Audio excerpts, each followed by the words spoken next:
Bonjour à tous et bienvenue dans 36ème Zone. Aujourd'hui dans la zone on va parler de Yakuza 0, le jeu vidéo créé et édité en 2015 par Sega sur PlayStation 4, et on va voir ensemble comment un jeu qui a longtemps été réservé au Japon a réussi à percer en Occident. Mais avant tout, une petite présentation de la saga s'impose, car Yakuza 0 c'est le préquel d'une longue série de jeux vidéo, toujours exclusivement réservée aux consoles de Sony. C'est une histoire qui débute en 2005 et qui s'apprête à sortir son 6ème opus. Alors les Yakuza, c'est un mélange entre l'exploration et la salade de phalanges, des combats qui permettent d'accumuler de l'argent et de l'expérience pour faire évoluer son personnage suivant un arbre de talent, tout ce qu'il y a de plus classique dans la grande tradition du jeu nippon. Un système bien rodé qui a les défauts de ses qualités, c'est-à-dire une certaine rigidité ainsi qu'une fréquence des combats aléatoires qui plombe parfois le côté exploration. Compliqué de s'immerger totalement dans Tokyo quand on est pris à partie tous les 50 mètres par une bande rivale, même si c'est toujours l'occasion de balancer quelques punchlines bien senties. もうこの手で直接やらねえと気が済まねえ。いつまで能書きたるてんだ。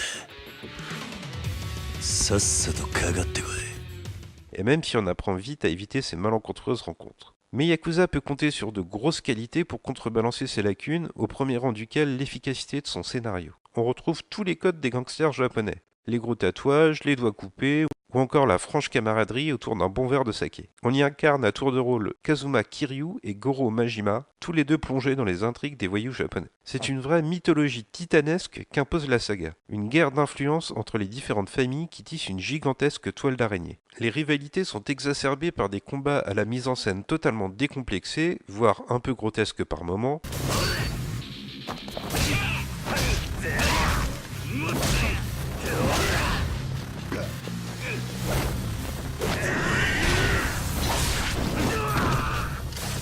qui ne cesse de rendre hommage au grand film de Malfrat nippon, car Yakuza est conscient de son héritage cinématographique et assume totalement ce legs. Les clins d'œil au cinéage foisonnent et on retrouve même quelques visages connus des amateurs du genre. Les lieutenants de la famille Dojima sont notamment incarnés par des acteurs aperçus dans Outrage ou dans les films de Takashi Miike. La saga aura même l'insigne honneur de faire évoluer le légendaire Takeshi Kitano dans son 6ème opus, preuve de la porosité absolue qu'il existe au Japon entre cinéma et jeux vidéo.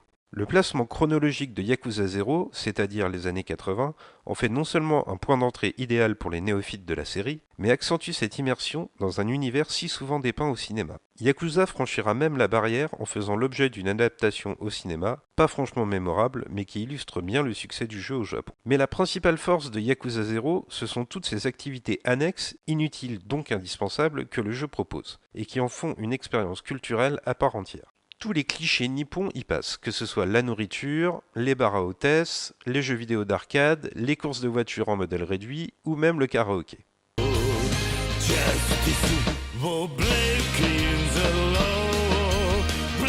C'est un véritable bain touristique que propose Yakuza. Certes, le Japon proposé a quelque chose qui relève davantage du fantasme que de l'exactitude historique, mais faire l'expérience Yakuza, c'est faire l'expérience du Japon dans une diversité d'aspects titanesques. Et à l'image de ce que tente également la série des Persona, le jeu vidéo peut s'ériger comme un véritable passeport culturel. Et si cet aspect séduit aujourd'hui les joueurs occidentaux, c'est par accident plus que par dessein, car il faut revenir à la genèse du premier épisode pour comprendre quel était l'objectif de Sega à l'époque. En 2005, le géant nippon du jeu vidéo vient d'enterrer sa carrière de constructeur de consoles avec l'échec commercial de la Dreamcast. Et Yakuza est l'une de ses premières productions qui ne connaîtra jamais de sortie sur console Sega. Le développement va donc être pensé avec pour but de séduire avant tout les Japonais, et le titre ne connaîtra pas de sortie occidentale avant de nombreuses années. Une frilosité accentuée par les scores de vente un peu décevants de Shenmue quelques années plus tôt, un autre jeu Sega avec lequel Yakuza partage énormément de points communs dans sa mécanique de jeu. Mais le boom des formats digitaux et dans une certaine mesure le piratage permet au jeu de se diffuser quand même partout dans le monde. Sega finit par lui offrir une traduction en langue anglaise sans trop y croire, poussée par le bouche à oreille positif dont bénéficie le jeu. Le succès sera au rendez-vous et même si les jeux Yakuza ne connaîtront jamais une popularité démesurée en Occident, ils peuvent s'appuyer sur une base de joueurs fidèles. Depuis 2015, Sega prend même régulièrement l'initiative d'interroger les joueurs sur leurs attentes par des sondages sur internet et peut ainsi jauger l'intérêt croissant des occidentaux pour Yakuza. Alors ne soyons pas dupes, si l'aspect castagne était absent de Yakuza 0, les ventes n'auraient peut-être pas fleuri chez nous. Mais rappelons-nous qu'il y a encore peu d'années, l'accès aux œuvres asiatiques, que ce soit cinéma ou jeux vidéo, était bien laborieuse. Et même s'il n'est jamais trop bon que le public s'implique dans le processus créatif d'une œuvre, c'est une problématique différente quand il s'agit d'une œuvre qui existe déjà mais qui n'a pas pu être sortie chez nous. Mais surtout qu'à notre époque, les gens se passionnent autant pour une série qui met en avant la culture d'un pays à l'autre bout du monde, eh bien nous, dans la zone, ça nous donne le sourire et ça nous rend optimistes.